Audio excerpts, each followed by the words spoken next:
ماہ رجب المرجب شریف کی 11ویں شریف جب آتی ہے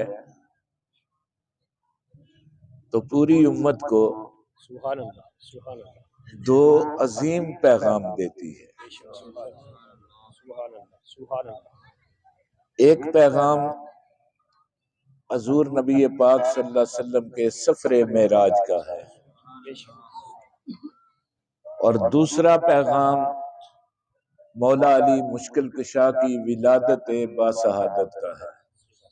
بے شک سبحان اللہ سبحان اللہ۔ اللہ تعالیٰ نے ہر آنے والا دن حضور نبی پاک صلی اللہ علیہ وسلم کی شان میں بلندی عطا کرتا ہے، اسی طرح ہر آنے والا دن امت مسلمہ کے لیے خوشخبری لے کر آتا ہے۔ یہ حضور نبی پاک صلی اللہ علیہ وسلم کے توسل سے اللہ یہ شان اس امت کو عطا کرتا ہے۔ اللہ تعالیٰ قرآن پاک میں ارشاد فرماتے ہیں، محبوب تیرا ہر آنے والا وقت گزرے ہوئے وقت سے میں بہتر عطا کرتا ہوں۔ اسی طرح اس امت کے لیے بھی ہر آنے والا دن ایک نئی امید لے کر آتا ہے، رحمتوں برکتوں کے تسلسل کو جاری رکھتے ہوئے آتا ہے، اور کوئی نہ کوئی خوشخبری لے کر آتا ہے۔ ماہ رجب شریف کی 27ویں شب کو حضور نبی پاک صلی اللہ علیہ وسلم کو اللہ تعالیٰ نے معراج شریف کی سعادت عطا فرمائی، اور قرآن پاک نے اس کی گواہی دی، سبحان الذی اسری بعبدہ لیلا من المسجد الحرام الی المسجد الاقصی الذی بارکنا حولہ لنریہ من آیاتنا انہ ھو السمیع البصیر۔ اللہ فرماتا ہے، پاک ہے وہ ذات جس نے اپنے محبوب کو رات کے تھوڑے سے حصے میں معراج اکبر کی توفیق عطا فرمائی، اور حرم شریف سے لے کر مسجد اقصی تک، اور پھر مسجد اقصی سے لے کر آسمان کی بلندیوں تک حضور کو سیر کروایا۔ بابا جی حیدر شاہ قلندر رحمت اللہ علیہ سرکار فرماتے ہیں، یا محمد مصطفیٰ مختاریاں سب تیریاں، بڑیاں بڑیاں شانہ والیاں چیریاں سب تیریاں، زمین نے پایا ہے رتبہ فرش ہو کر پیر سے، عرش نے بھی جھک کے سرتے چاہیاں جتیاں تیریاں، یا محمد مصطفیٰ مختاریاں سب تیری، بڑیاں بڑیاں شانہ والیاں چیریاں سب تیری۔ سرکار فرماتے ہیں کہ زمین نے حضور کے پاؤں کی نسبت سے مقام پایا ہے، اور عرش نے ان پاؤں کو چوم کر مقام پایا ہے۔ سامعین ذی وقار، ماہ رجب شریف اس پیغام کی خبر دیتا ہے کہ ہم میلاد کرتے ہیں نا، حضور کی آمد کا ذکر ہے، اور معراج حضور کے جانے کا ذکر ہے۔ حکمت کیا ہے؟ اللہ فرماتا ہے، محبوب جب میری مخلوق کی طرف جاؤ گے تو میری مخلوق تیری آمد کا جشن منائے گی، اور جب میری طرف آؤ گے تو میں نوری مخلوقات میں تجھے مقام عطا فرما دوں گا۔ یعنی جب کائنات کی طرف جاؤ تو لباس بشریت میں جاؤ، اور جب میری بارگاہ میں آؤ تو لباس نورانیت میں آؤ۔ حضور ہماری طرف آئے تو اللہ کی مخلوق کو ہدایت عطا فرمائی، اور جب اللہ کی طرف گئے تو ہماری مغفرت کے لیے دعائیں کی۔ اللہ فرماتا ہے محبوب مانگ لے جو کچھ مانگنا چاہتا ہے. تو سرکار عرض کرتے ہیں یا اللہ سب کچھ تو نے عطا کر دیا. اللہ فرماتا ہے پھر بھی مانگ لیں، آج کی رات بڑی مبارک ہے. تو حضور نے اللہ سے عرض کیا یا اللہ میری امت محشر کے دن شرمندہ نہ ہو، اس کے پردے رکھ لینا اور اس پہ کرم فرما دینا. لمحہ لمحہ ہے مجھ پہ نبی کی عطا، دوستو اور مانگوں میں مولا سے کیا یہ کم ہے کہ میرے خدا نے مجھے اپنے محبوب کا امتی کر دیا. آج کی محفل پاک 11ویں شریف کی میں نظر کرتا ہوں صاحبزادہ ذیشان حیدر کی. یہ عظیم موقع جس میں حضور کے معراج کا بھی ذکر ہے، مولا علی مشکل کشا کی آمد کا بھی ذکر ہے. اور پھر دیکھیے یہ انہی کی آل پاک سے تعلق تھا ان کا، جن کو اللہ نے کتنا بڑا مقام عطا کیا. سلسلہ عالیہ نقش بندیہ کے پیر، حضور کے یار غار بھی یار میزار بھی، حضرت ابو بکر صدیق رضی اللہ تعالیٰ عنہ سے ام المومنین حضرت عائشہ صدیقہ رضی اللہ تعالیٰ عنہ سلام اللہ علیہا. آپ نے عرض کیا ابو جان میں دیکھتی ہوں کہ جب آپ محفل میں بیٹھتے ہیں تو علی کے چہرے کی طرف دیکھتے ہیں. یا رسول اللہ اللہ ایک بار کہنا سبحان اللہ. یہ حضور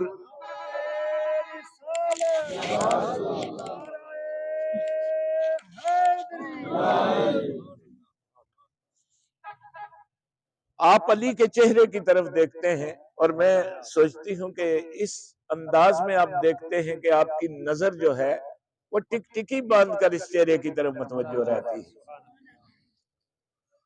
تو حکمت کیا ہے؟ تو آپ نے فرمایا عائشہ تمہیں معلوم نہیں، میں نے حضور نبی پاک صلی اللہ علیہ وسلم سے خود سنا کہ علی کے چہرے کی زیارت عبادت ہے. جن کو اللہ نے اتنا مقام عطا کیا کہ جن کی زیارت کو بھی اللہ نے عبادت کا درجہ عطا فرمایا. اور کچھ لوگ اعتراضات کرنے والے ہوتے ہیں نا، میں انہیں یہ کہنا چاہتا ہوں مولا علی مشکل کشا تو بڑی شان والے ہیں نا. دین حق اسلام ہمیں یہ خوشخبری عطا کرتا ہے کہ جو اولادیں محبت کے ساتھ اپنے والدین کا چہرہ تک لینا، اللہ انہیں بھی عبادت کا ثواب عطا کرتا. باپ کا چہرہ دیکھنا،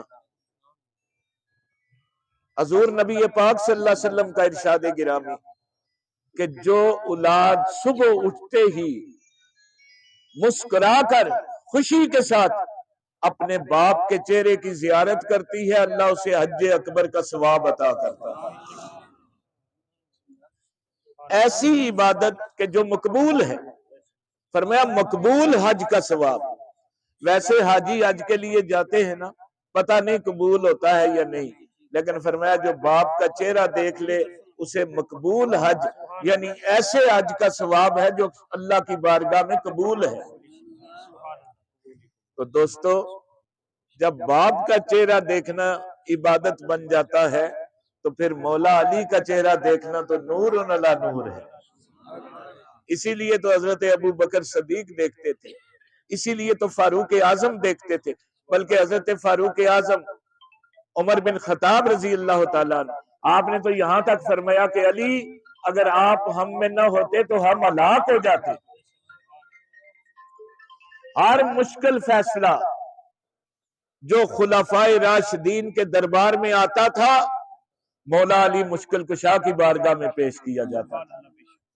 اس لیے کہ حضور نبی پاک صلی اللہ علیہ وسلم کا فرمان صحابہ کرام کو یاد تھا کہ انا مدینۃ العلم وعلی بابھا، لوگوں میں علم کا شہر ہوں اور میرا علی اس کا دروازہ ہے. اب علم کے شہر میں وہی آ سکتا ہے کہ جو دروازہ علی سے گزر کر آتا ہے۔ آج کا یہ عظیم دن مولا علی مشکل کشا، دیکھیے مشکل کشائی کا لقب جو آپ کو ملا ہے نا، یہ ایسے ہی نہیں ملا، یہ حضور نبی پاک صلی اللہ علیہ وسلم نے عطا فرمایا ہے۔ اور کہاں عطا ہوا؟ جنگ خیبر میں، جنگ خندق میں صحابہ کرام نے خندق کھودی، حضور نبی پاک صلی اللہ علیہ وسلم نے مشرکین اور کفارے مکہ کے ساتھ جنگ کرنے کا پروگرام، دفاع کرنے کا پروگرام بنایا، چونکہ جنگ تو وہ مسلط کر رہے تھے، حضور دفاع کر رہے تھے، تو خندق کھدوا دی، فرمایا خندق کھود لو تاکہ دشمن قریب نہ آ سکے۔ لیکن ان میں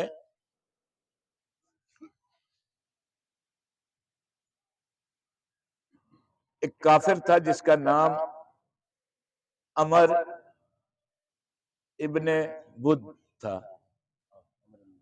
اور یہ بہت بڑا پہلوان تھا، تو اس کو تیار کیا گیا مشرکین اور کفار کی طرف سے کہ تو جائے گا۔ اس کے سواری میں اتنی تیزی تھی کہ اس نے خندق کراس کر دی اور حضور نبی پاک صلی اللہ علیہ وسلم کے سامنے آ گیا، اور سامنے صحابہ کرام کھڑے تھے۔ اشارہ کر کے کہنے لگا کہ ان میں سے کون ہے جس کو تو پہلے جنت میں بھیجنا چاہتا ہے، اسے میرے مقابلے میں بھیج دے۔ حضور نبی پاک صلی اللہ علیہ وسلم نے سب کی طرف دیکھا، سارے صحابہ کرام حضور پر جان قربان کرنے والے، اسی لیے تو انہیں یہ صحابیت کا درجہ ملا نا، کہ کائنات میں قیامت تک ولی کتب غوث آ سکتے ہیں لیکن صحابی کوئی نہیں بن سکتے۔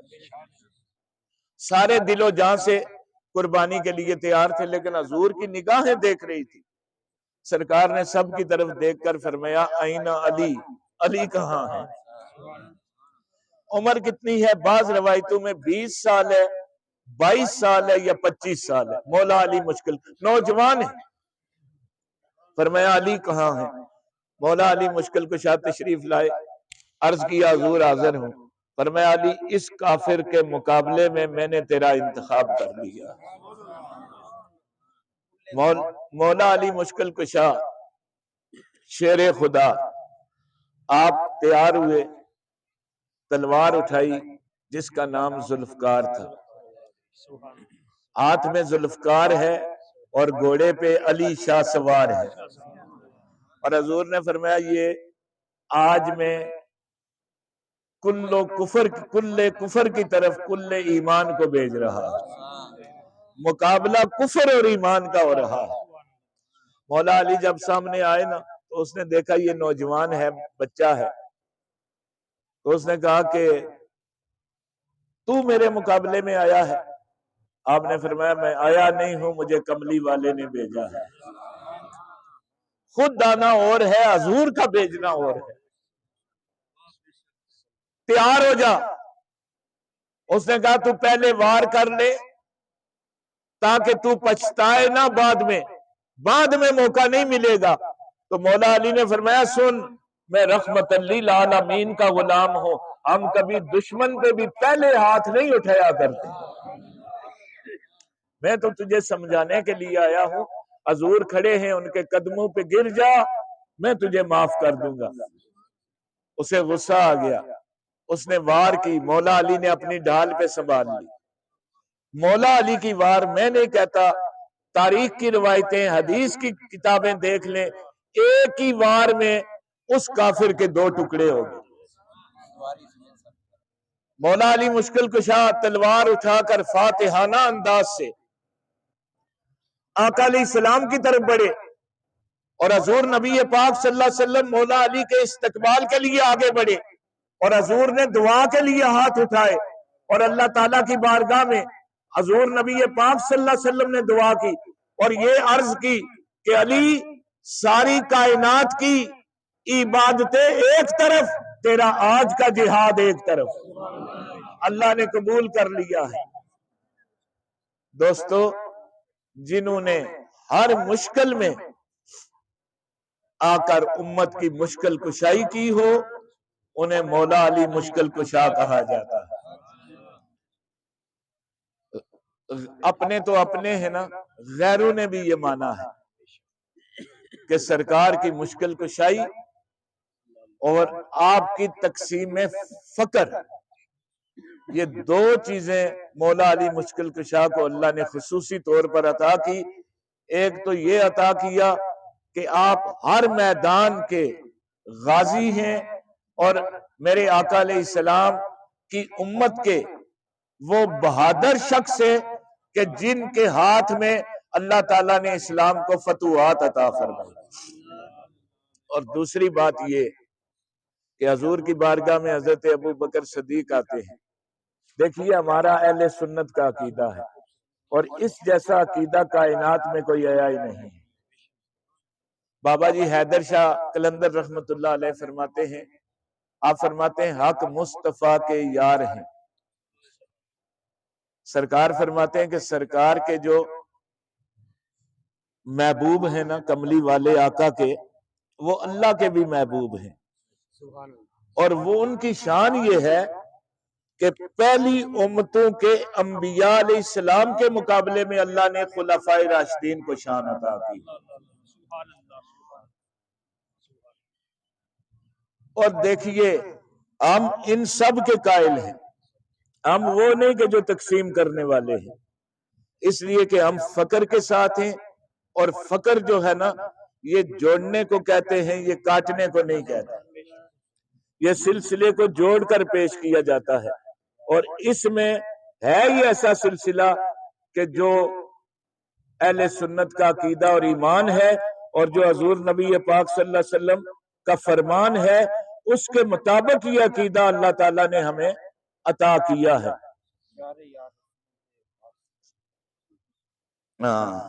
سرکار فرماتے ہیں چارے یار رسول دے خاص سچے، اچے امتاں وچ سردار آئے۔ آپ فرماتے ہیں سنت انہاں دی وچ قرآن اچی، صفت انہاں دی وچ قرآن اچی، خاص حق تے جان نثار آئے، باطل توڑ کے موڑیا خلق تائیں، حق دین دے خاص معمار ہوئے، باری باری سن گے ازمائے چارے، صبر شکر وچ سپا سالار ہوئے۔ آپ فرماتے ہیں نبی آکھیا اے اصحاب میرے، پہلے مرسلہ نال شمار ہوئے، میرے بعد انجام رسالتاں دے ایہو دیونے دے حقدار ہوئے۔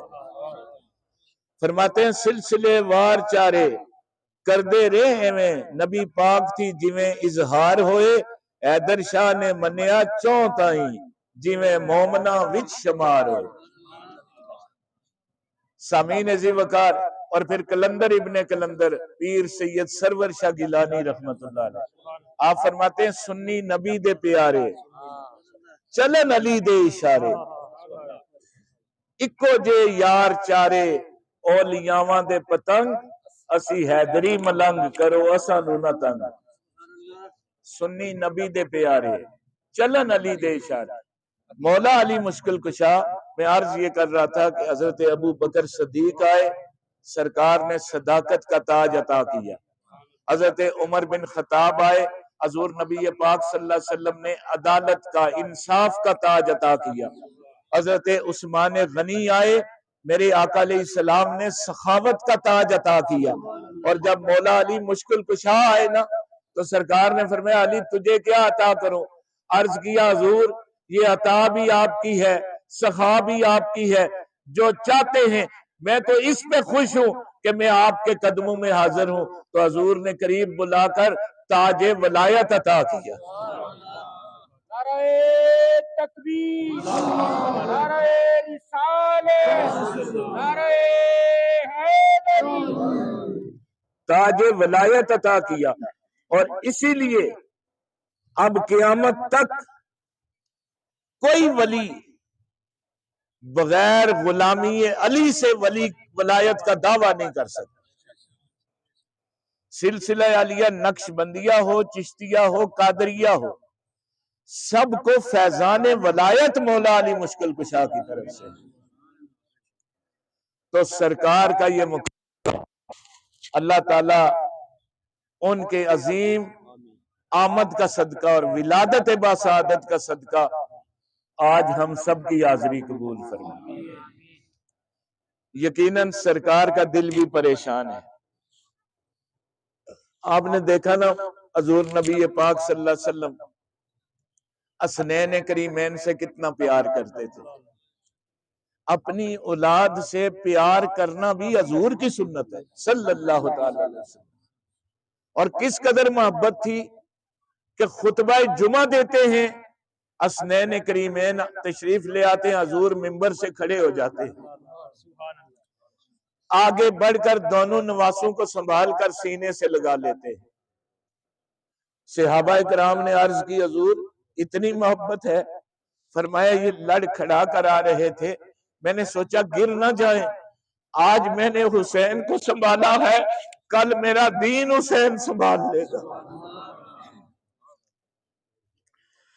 اے ظرف نظر دیکھ مگر دیکھ ادب سے، سرکار کا جلوہ ہے تماشا نہیں کوئی۔ یہ شان پنجتن پاک اور شان غوث پاک یہ کسی پلید کو تو نصیب ہی نہیں ہوتی، یہ نصیب ہی ان لوگوں کو ہوتی ہے جن کو نسبت اللہ نے پاکوں سے عطا کر دی ہوتی۔ اور یہ اس گھر کی شان ہے کہ نمازیں پڑھے جا، اذانیں دیے جا، شب و روز سجدوں پہ سجدے کیے جا، نمازیں انہی کی، اذانیں انہی کی جنہیں پنجتن کا گھرانہ ملا ہے۔ دوستو آپ کا ایک سجدہ بھی اللہ رائے گاہ نہیں جانے دیتے، یہ اذانیں بھی آپ کی، یہ نمازیں بھی آپ کی، یہ عبادت بھی آپ کی، یہ ریاضت بھی آپ کی۔ میرے نبی کا غلام ہو، حضور کی آل پاک کا نوکر ہو، اللہ کے ولیوں سے نسبت رکھنے والا ہو، تو سامعین 5 وقت تو دور ہے نا، ایک سجدہ بھی کرے اللہ رائے گاہ نہیں جانے دیتے۔